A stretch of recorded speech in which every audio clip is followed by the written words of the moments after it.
په 400 ضلع کې د شخصي سکول دینال سکول سیستم لخوا د کامیاب شوو زده کوونکو د ستاینې لپاره یو دستور را جوړ کړی شوی و او کوم ماشومان چې په امتحانونو کې پوزیشنونه اخیستي وو د هغوی میاندې او پلاران هم راغوښتل شوي وو. په دې دستور کې د ماشومانو قامي نغمې، هاکي او ټیبلو هم وړاندې کړي او د ناستو خلکو نه دا ترلاسه کړو. دینال سکول سیستم د دستور مشر مېلمه وتلې شاعر او ادیب پروفیسور ډاکټر عباسین یوسفزی و چې د تعلیم د ارزښت یا اهمیت په اړه خبرې وکړي. ښاغلی عباسین ویل چې علم ترلاسه کول سنت عمل دی، خو بیا دغه علم په خپل ژوند کې راوستل د علم اصل حق دی.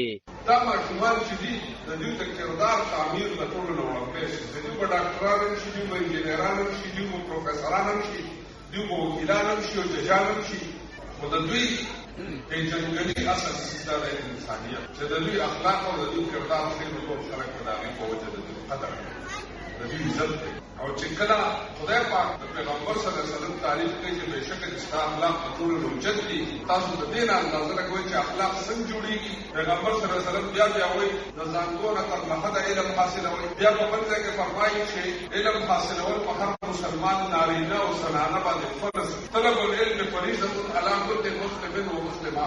علم حاصلول په هر مسلمان نارینه او زنانه باندې فرض. چې کله فرض دي د علم نه پس دویمه مرحله ده عمل. خپل علم په عمل کې راوړي. رحمان بابا وایي علمیت د بې عمله عالمانو گویا ګنج د کتابونو په خره باندې. نو کله چې علم بنیادن دي د علم نه پس دویمه مرحله ده عمل.